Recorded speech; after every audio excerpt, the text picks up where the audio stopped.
Alors évidemment, c'est historique, vous le savez, hein, jamais les Français n'ont pu s'endetter à des conditions de taux d'intérêt qui sont hyper favorables pour acheter leur logement. Alors voilà, donc on se dit tous forcément, le niveau des taux bas, c'est merveilleux, c'est super, sauf que Béatrice Mathieu est là. Bonjour Béatrice. Bonjour.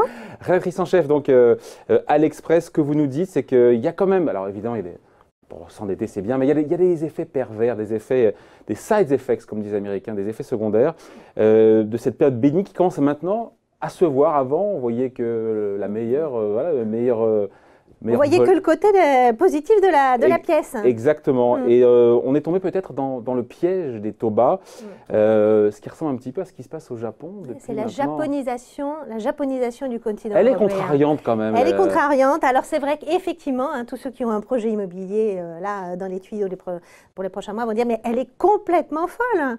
Hein. C'est vrai que là, les taux des crédits immobiliers sont tombés à un plus bas niveau historique ce dernier mois, plus bas encore qu'en 2016. On emprunte aujourd'hui, les barèmes qui sont affichés par les banques, on est à 1% sur du 15 ans, 1,20 sur du 20 ans, 1,30 sur du 35 ans. Et ça, c'est les barèmes affichés. On sait très bien que dans la négociation, on peut avoir 10 points de base, donc 0,10% de moins. Donc ça, évidemment, tous ceux qui empruntent aujourd'hui se disent c'est fabuleux. Et c'est cette resolvabilisation finalement des emprunteurs qui fait que le marché de l'immobilier tient. L'explication, on la connaît, hein, c'est cette politique hyper expansionniste de la BCE. On va fêter son 3e anniversaire dans 3 jours. C'était le 16 mars 2016 que la BCE finalement mettait son taux repo à 0%. Donc c'est le taux auquel les banques empruntent finalement, se refinancent auprès de la Banque centrale. Elles empruntent des liquidités. C'est gratuit. C'est open bar. Et Mario Draghi, on a remis une couche la semaine dernière en confirmant, en rassurant d'une certaine façon les marchés en disant, bah, écoutez, cette politique, en tout cas sur les taux d'intérêt, bah, on va la maintenir au moins jusqu'à la fin 2019. Voilà, au moins. Alors on se dit, mais alors, where is the problem? Alors le problème, il est que plus cette situation exceptionnelle dure, plus il va être difficile d'en sortir. Et d'une certaine façon, on est en train de perdre aujourd'hui l'utilisation potentielle de l'arme monétaire si on a un coup dur sur la conjoncture, parce qu'on n'a pas réarmé cette arme, ce qu'ont fait les Américains. Ce serait terrifiant, ce serait qu'il y ait un gros atterrissage aux États-Unis. Que la Fed, elle puisse agir, et nous, on est coincés. Alors évidemment, l'imagination des banquiers centraux est aujourd'hui un peu sans limite, donc ils nous referaient un LTRO 4, 5, 6, ou un QE, mais sur l'arme des taux d'intérêt, aujourd'hui, on est assez démunis. Puisqu'on est à zéro. Alors les effets pervers, moi j'en vois au moins 3. Le premier, en fait, c'est la poussée de l'endettement privé, public. Aujourd'hui, on est en France à un endettement total qui est aux environs de 250% du PIB. Ce qui est assez caractéristique sur la France, c'est que à la fois l'endettement des ménages, l'endettement des entreprises et l'endettement de l'État a continué de progresser. Et c'est depuis 2008. Et ça, c'est une des particularités de la France. Et ça ne se voit, quand on regarde les grands pays, ça ne se voit qu'en France. L'endettement des ménages, on a parlé tout à l'heure de l'immobilier. Donc ça progresse sans être très inquiétant, mais l'endettement progresse. L'endettement des entreprises, il y a quand même pas mal de signaux qui commencent à clignoter. Il y a eu la Banque de France a alerté, il y a un rapport qui est sorti il y a quelques jours de Standard & Poor's disant il y a quand même quelque chose sur l'endettement des entreprises. La dette des entreprises françaises aujourd'hui, elle atteint 4 000 milliards d'euros, c'est 175% du PIB. Là encore, les entreprises françaises sont singulières par rapport à leurs concurrentes européennes sur la question de l'augmentation de la dette, à tel point que Standard & Poor's dit qu'il y a presque un comportement de capital risqueur en fait des entreprises françaises. Et puis on a évidemment l'endettement public. Exactement. On n'a pas là non plus réarmé finalement bien au contraire. Bien au contraire. Ça ne veut pas dire que l'endettement de l'État, c'est pas une mauvaise chose en soi. C'est pas ça dépend ce qu'on en fait, c'est comme le cholestérol. Évidemment, ça dépend ce qu'on en fait.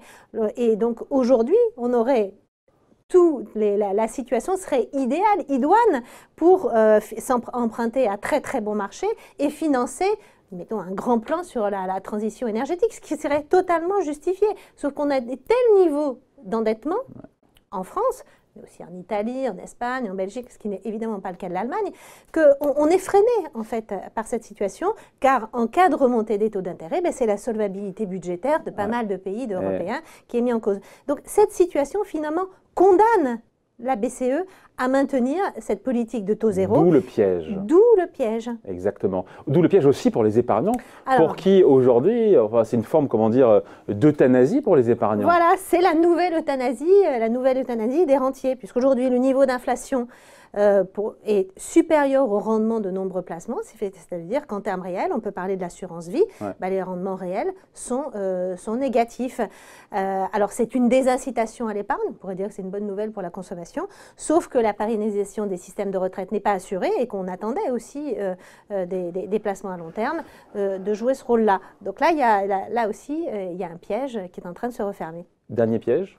Le dernier piège, c'est les banques. Hein. Évidemment, évidemment, c'est le système bancaire. Alors, les banques, leur job, elles empruntent à très court terme et elles prêtent à et normalement, long terme. la cote des taux d'intérêt est censée être pentue. Et donc, normalement, on emprunte pas cher et on prête plus cher. Et là, on fait son beurre sur la marge, sur ce qu'ils appellent la marge d'intermédiation. Aujourd'hui, cette courbe, elle est quasiment plate. Elle est quasiment plate. Donc, il n'y a pas de marge d'intermédiation. Donc, il n'y a pas de marge bénéficiaire. Ça remet complètement en cause le modèle même des banques. Donc, ça fragilise considérablement les banques qui n'en ont pas bien besoin aujourd'hui, parce qu'on sait bien qu'elles sont, il y a des petites fintechs qui leur mordent les mollets et qu'à moyen terme, il y a la perspective aussi de voir ces GAFA arriver sur ce marché-là et là complètement revoir leur business model. Donc voilà les 3 points qu'on pourrait dire. Ces 3 pièges des taux bas qui sont en train de se refermer. On a vu l'aspect, il est là toujours cet aspect positif pour, encore une fois, ceux qui veulent s'endetter. Et là, pour le coup, c'est ce qui soutient le marché immobilier. On ne sait pas si les prix seraient là aujourd'hui, si les taux étaient à leur vrai niveau, diront certains. Mais voilà, et ces pièges-là sont en train de se refermer et on le sent de plus en plus. Et on se demande comment la BCE, d'ailleurs, on finit là-dessus, mais comment la BCE va chercher à en sortir, notamment pour les banques, parce qu'elle veut aider les banques pour qu'elles puissent prêter derrière, avec les taux bas, mais avec notamment ce qu'on appelle les taux de dépôt. C'est l'argent, la nuit, qui est logé dans des banques, qui est logé dans les coffres de la BCE. Elles perdent de l'argent. Qui sont négatifs. Les banques commerciales perdent de l'argent. Tout à fait. Ah non, on est dans un monde totalement, dont les règles sont complètement bouleversées et on voit bien qu'on ne sait pas bien comment sortir. Comment ça. Et plus ça dure, effectivement, plus c'est difficile. Là encore, ce n'est pas pour critiquer cette politique de taux zéro, parce qu'elle était absolument nécessaire. Heureusement qu'on l'a eue, et merci Mario Draghi, parce que ça aurait été très difficile. Mais il y a un moment, il faut savoir normaliser les choses, il faut savoir en sortir, et là, on est quand même assez coincé. La Fed qui a eu du mal aussi à en sortir, qui en est quasiment sorti, on est quasiment en fin de hausse des taux au niveau de la Fed. Historiquement, les fins de hausse de taux, on est à des niveaux de taux d'intérêt beaucoup plus élevés. Non, mais ça montre aussi qu'on est dans un monde. Et voilà, c'est pas seulement un problème européen. On est dans un monde où les liquidités coûtent très, très, très peu cher. Voilà, il y a des aspects positifs et d'autres qui sont négatifs. On voulait revenir là-dessus. Merci beaucoup. Donc Béatrice Mathieu, rédactrice en chef donc à l'Express. Merci Béatrice. Merci.